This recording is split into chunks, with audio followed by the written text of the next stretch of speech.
My dear students, welcome back to my channel. इस video में हम लोग पढ़ने वाले हैं कक्षा 10 गणित वृत्त एवं स्पर्श रेखा से संबंधित एक प्रश्न जो बहुत ही महत्वपूर्ण है, जो आपके बोर्ड एग्जाम के लिए काफ़ी हेल्पफुल साबित होगा। तो आइए हम लोग देखते हैं। किसी 5 सेंटीमीटर त्रिज्या वाले वृत्त के एक व्यास ए बी के एक सिरे ए पर स्पर्श रेखा एक्स ए वाई खींची गई है। एक्स वाई के समांतर तथा ए से 8 सेंटीमीटर की दूरी पर जीवा सी डी की लंबाई ऑप्शनल है। तो इसको हम सबसे पहले क्या करेंगे, डायग्राम बनाएंगे। डायग्राम के माध्यम से हम लोग समझ पाएंगे। तो सबसे पहले क्या करेंगे, हम वृत्त बनाएंगे। वो वृत्त होगा कितने सेंटीमीटर का, 5 सेंटीमीटर त्रिज्या का एक वृत्त हम लोग खींचेंगे कुछ इस प्रकार से। ठीक है, यहाँ पे हम लोग वृत्त कर दिए हैं। यहाँ पे लिखा है 5 सेंटीमीटर त्रिज्या। त्रिज्या हम लोग बाद में बनाएंगे। फिर कह रहे हैं एक व्यास। व्यास क्या होता है, व्यास केंद्र से होकर जाने वाली दोनों सिरों को मिलाने वाली रेखा व्यास होगी। यहाँ पे व्यास है ए बी व्यास है और यहाँ पे ओ केंद्र है। ठीक है, इस चीज़ को ध्यान देंगे। जिसकी त्रिज्या कितनी है, 5 सेंटीमीटर। तो त्रिज्या को आप दर्शा सकते हैं। त्रिज्या का क्या होता है, केंद्र से परिधि को मिलाने वाली रेखा त्रिज्या होती है। तो त्रिज्या कितने हैं, त्रिज्या 5 सेंटीमीटर। इसको हम लोग दर्शा लेंगे। ठीक है, फिर आगे बोला है हम लोग व्यास बना लिए हैं। देखिए ए बी एक व्यास है। सिरे ए पर एक स्पर्श रेखा, जो ए है सिरा, इस पर हमें स्पर्श रेखा मतलब ऐसी रेखा जो वृत्त को स्पर्श करे, वह भी स्पर्श रेखा क्या होगी, एक्स ए वाई। मतलब आगे हमें एक्स बनाना है, फिर ए फिर वाई। कुछ इस प्रकार से स्पर्श रेखा हम लोग खींचेंगे। ठीक है, हमें एक स्पर्श रेखा बनाना है एक्स ए वाई।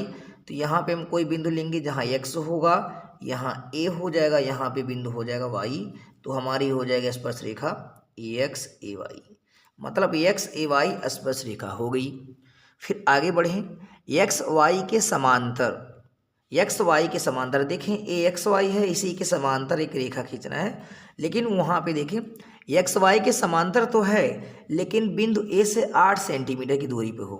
तो जो एक्स वाई आप खींचेंगे समांतर एक्स वाई के जो एक्स वाई के समांतर आप रेखा खींचेंगे, वो बिंदु ए से कितनी दूरी पे होनी चाहिए, 8। तो बिंदु ए से 8 सेंटीमीटर की दूरी पे। तो चूंकि 5 सेंटीमीटर ए तो हो ही गया है, 5 से 3 सेंटीमीटर और आगे जाएंगे तो हमें क्या मिल जाएगा, 8 सेंटीमीटर की दूरी पर एक बिंदु मिल जाएगा। और दूरी पर हमें जीवा बनाना है। तो सी डी यानी जो हमें 8 सेंटीमीटर की दूरी पे है, वो जीवा होगी सी डी, यहाँ पे सी और डी। ठीक है, समझने की कोशिश करें कि लिखा है कि एक्स वाई खींची गई है, एक्स वाई के समांतर। जो एक्स वाई आप खींचे हैं उसी के समांतर, मतलब एक दूसरे के समांतर। लेकिन बिंदु ए से 8 सेंटीमीटर की दूरी पर, जो बिंदु ए है उससे 8 सेंटीमीटर की दूरी पे होनी चाहिए जो समांतर रेखा खींचेंगे आप। वो क्या होगी, वो जीवा होगी सी डी। मतलब जो आप समांतर खींचे हैं वो जीवा होगी, और जीवा का नाम सी डी होगी। वो भी कितनी सेंटीमीटर की दूरी पर होनी चाहिए, बिंदु ए से 8 सेंटीमीटर। मतलब ये से 8 सेंटीमीटर की दूरी पर हमारी जो जीवा होगी वो बिंदु ए से 8 सेंटीमीटर की दूरी पर होगी। ठीक है, और उसी जीवा की हमें लंबाई बताना है, सी डी की लंबाई। तो बहुत नॉर्मल क्वेश्चन है, इसको आप कैसे चाहें तो कर सकते हैं। देखें यहाँ पे आप पढ़े होंगे, केंद्र से जीवा पर डाला गया लंब जीवा को समद्विभाजित विभाजित करता है। ये आपका केंद्र है।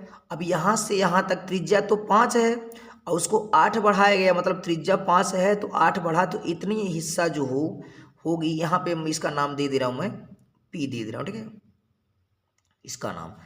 तो 5 तो त्रिज्या है और यहाँ से 8 सेंटीमीटर खींचा गया, मतलब 8 में से अगर हम 5 निकालें तो ये जो हिस्सा आएगा वो 3 हो जाएगा, कहेंगे हाँ।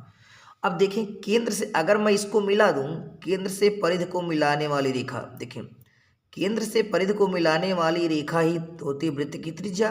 चूंकि वृत्त की त्रिज्या 5 है, यह है प्रश्न में दिया 5, तो ए भी 5 हो जाएगा। तो वृत्त की त्रिज्या भी 5 हो जाएगी। और हमारा ए जो है केंद्र से जो है जीवा पे जो डाला गया लंब है, जीवा को समद्विभाजित कर रहा है, क्योंकि केंद्र से जीवा पे डाला गया। ए वाला हिस्सा बराबर होंगे, क्योंकि जीवा 2 बराबर भागों में बढ़ जाएगी। ये तो हिस्सा हो गई, जो लंब हो गई वो 3 हो गई, क्योंकि 8 में से 5 निकालेंगे 3, और ये हमारी त्रिज्या 5। तो आप पढ़े होंगे ट्रिपलेट पाइथागोरस प्रमेय। ये एक समकोण त्रिभुज बन गया। ओ PD।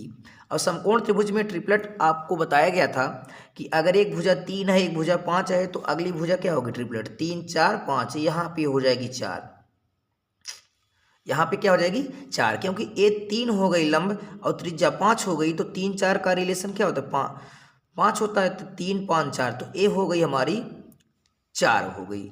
अब ये PD हो गई, ये जीवा 2 बराबर भागों में बटा है। जब हम जान रहे हैं कि ये PD और PC ये दोनों बराबर होंगे, ये कितना है, ये 4 सेंटीमीटर है। कैसे आया, ट्रिपलेट के माध्यम से। जब पाइथागोरस प्रमेय इसको सॉल्व करेंगे, क्योंकि विकल्पी है तो ना बहुत ज़्यादा आपको नहीं करना है। तो यहाँ पे समकोण त्रिभुज में ये आपका आधार हो गया, ये लंब हो गया कर्ण, कर्ण के स्क्वायर से लंब का स्क्वायर घटाएं, 5 का स्क्वायर 25, 3 का स्क्वायर 9, 25 में से 9 गया 16, 16 का वर्गमूल 4, तो यहाँ पे आधार 4 मिल जाएगा। ए हो गई PD, ए हो गई PC, ये दोनों ही बराबर 4 होंगे। तो हमें जीवा की लंबाई पूछा था, इसलिए जीवा हमारी जो CD है वो PD का 2 गुना हो जाएगा, तो 2 गुणे PD हो जाएगा। तो 2 गुणे PD की वैल्यू ये 4 है, ये 4 है तो ये भी 4, तो 4 है और 4 मिलके 8 हो जाएगा, मतलब CD हो जाएगा 8 सेंटीमीटर। ठीक है, तो ये हमारी जीवा की लंबाई जो होगी वो 8 होगी, क्योंकि एक टुकड़ा 4 का है तो दूसरा भी 4, क्योंकि केंद्र से जीवा पे डाला गया लंब जीवा को समद्विभाजित विभाजित करता है। तो जीवा की लंबाई 8, तो ऑप्शन नंबर जो D देख रहे हैं उसी में ही 8 देखने को मिलता है। तो बहुत छोटा सा सवाल था, इसको हमने बहुत डिटेल बता दिया है, तो आप कर सकते हैं, बहुत कठिन सवाल नहीं था। आई होप ये वीडियो आपको समझ में आया होगा। अगर ये वीडियो आपको समझ में आए तो उसको लाइक शेयर और कमेंट करें, और कमेंट के माध्यम से बताएं कि आपको वीडियो कैसा लगा, ताकि आपके लिए और अच्छे अच्छे वीडियो बनाते रहें। तब तक के लिए take care, thank you, good bye.